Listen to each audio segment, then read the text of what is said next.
Assalamualaikum warahmatullahi wabarakatuh. Ya, alhamdulillah kita bisa bertemu kembali dalam mata pelajaran fikih mengenai bab 9 mengenai wakalah dan suluhu ya.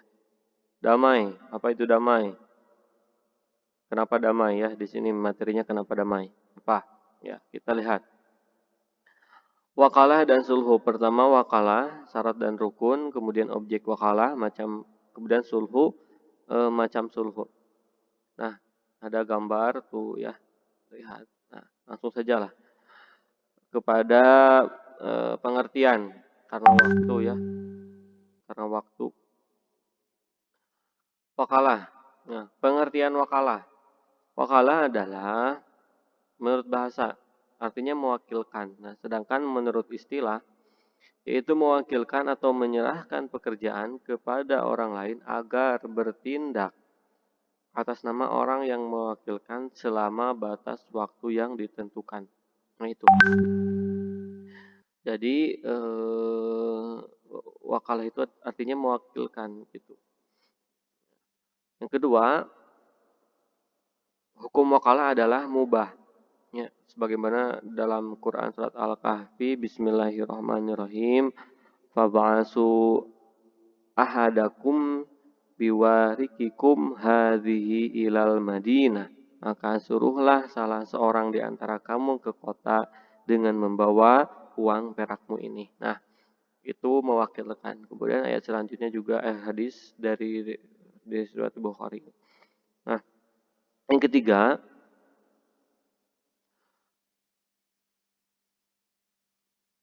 sebelumnya keadaan ini dalam mewakilkan ini kebolehannya ini adalah hanya pada muamalahnya, misalnya mewakilkan jual beli, menggadaikan barang atau memberi sodako atau hadiah dan lain-lain. Nah, sedangkan dalam bidang ubudiyah ada yang boleh dan ada yang dilarang. Yang boleh misalnya mewakilkan haji bagi orang yang sudah meninggal atau tidak mampu secara fisik. Nah, sedangkan mewakilkan memberi zakat ya, nih, menyembelih hewan kurban itu tidak boleh. Ya, sedangkan yang tidak boleh adalah mewakilkan sholat gitu. Boleh ini maksudnya. Sorry ya, yang boleh itu apa tadi? Zakat, kemudian mewakilkan haji, ya orang sudah meninggal menyembelih hewan kurban itu boleh. Nah, yang tidak boleh adalah mewakilkan sholat gitu. Yang mewakilkan non sholat, puasa itu. Apa sholat ke nitip, misalkan sholat kamu nitip, maulah. Ya. Nah, kemudian yang ketiga, rukun dan syarat wakalah pertama adalah orang yang mewakilkan harus ada orangnya. Ya, syaratnya adalah ia yang punya wewenang terhadap urusan tersebut gitu. Wakilkan tapi bukan urusannya tidak boleh. Orang yang mewakilkan atau yang diberi kuasa yang balik dan berakal sehat. Anak kecil tidak boleh ya memimpin rapat, misalkan wakilan rapat atau wakilan haji gitu. Tidak boleh. Masalah urusan yang dikuasakannya syaratnya jelas itu dan dapat dikuasakan. Akan dijawab kabul dengan misalkannya dengan kata-kata pang akadkeun pang akadkeun nanti pang wakilkeun mangga gitu. Kedua belah pihak. Dipahami kedua belah pihak. Nah, syarat-syarat selanjutnya yaitu syarat pekerjaannya. Pertama, diperbolehkanlah agama, tidak boleh hari yang haram ya. Tidak keluar dari ketentuan agama. Kemudian pekerjaan tersebut milik pemberi kuasa ya. Pangjualkeun ini barang sah, barang batur tidak boleh. Harus barang sendiri. Kemudian pekerjaan tersebut dipahami oleh orang yang diberi kuasa. Ngerti tuh, paham. Soknya pangwakilkeun. Nah, habisnya masa akad wakalah adalah pertama orangnya meninggal dunia, salah satu atau di antara keduanya meninggal dunia. Kemudian jika salah satu pihak menjadi gilanya jual gelo gitu. Nah, memutuskan pemutusan dilakukan orang yang mewakilkan dan diketahui oleh orang yang diberi wewenang. Atosnya ku abi we. Atos dugi ka dieu wae. Nah, gitu.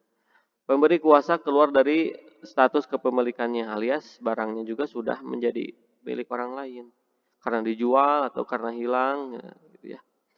Nah, hikmah wakalah adalah dapat menyelesaikan pekerjaan dengan baik dan cepat ya. Gitu. misalkan apa yang cepat itu jual beli ya, ngejual barang menitip kepada akun-akun yang followersnya banyak misalkan gitu ya. Jadi mudah kan. Saling tolong menolong, kemudian timbulnya saling percaya ya, saling percaya dalam wakil mewakili, dalam muamalah, dalam jual beli itu kan yang paling penting adalah kepercayaan. B. Sulhu. Sulhu, pengertian sulhu yaitu menurut bahasa artinya damai. Ya. Nah, istilahnya adalah eh, perjanjian perdamaian di antara dua pihak yang berselisih. Sulhu juga dapat diartikan perjanjian untuk menghilangkan dendam. Nah, hukum sulhu adalah wajibnya kita harus perdamaian, memiliki sifat damai, memiliki sifat tenang. Artinya kita semua bersaudara. Quran surat Al-Hujurat. Bismillahirrahmanirrahim. Innamal mu'minuna ikhwatun faslihu baina akhwaikum wattaqullaha la'allakum turhamun.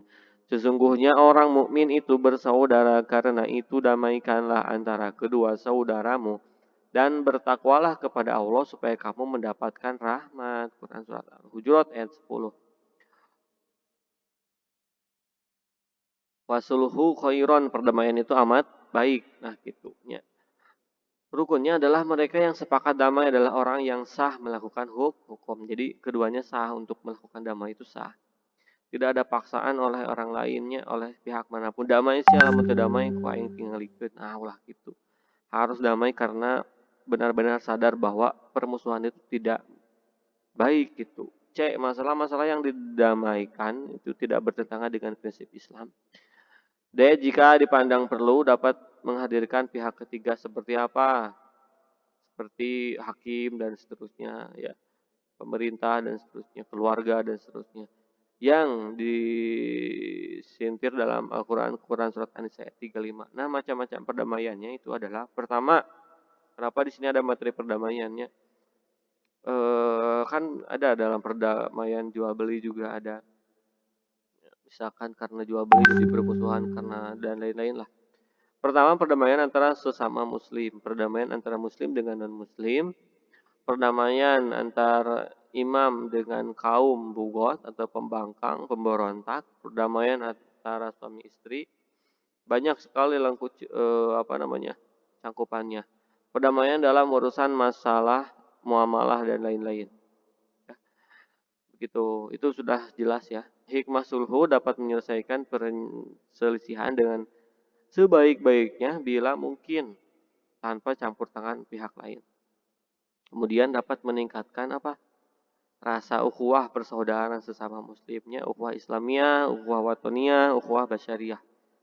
Kemudian dapat menghilangkan rasa dendam, hanya murka dan perselisihan di antara sesama. Kan sudah damai. Menjunjung tinggi derajat dan martabat manusia untuk mewujudkan keadilan, menambah persaudaraan. Gitu. Allah Subhanahu wa taala berfirman, Bismillahirrahmanirrahim, fa aslihu bainahuma bil adli wa aqsitu. Jika golongan itu telah kembali kepada perintah Allah, maka damaikanlah antara keduanya dengan adil dan berlaku adillah. Saya mewujudkan kebahagiaan hidup baik individu maupun kehidupan masyarakat. Nah, begitu materi singkatnya, ini mengejar waktu ya. Terima kasih, mudah-mudahan bermanfaat. Nanti kuis, kita kuis di kolom komentar ya. Terima kasih, atau di grup. Terima kasih. Assalamualaikum warahmatullahi wabarakatuh.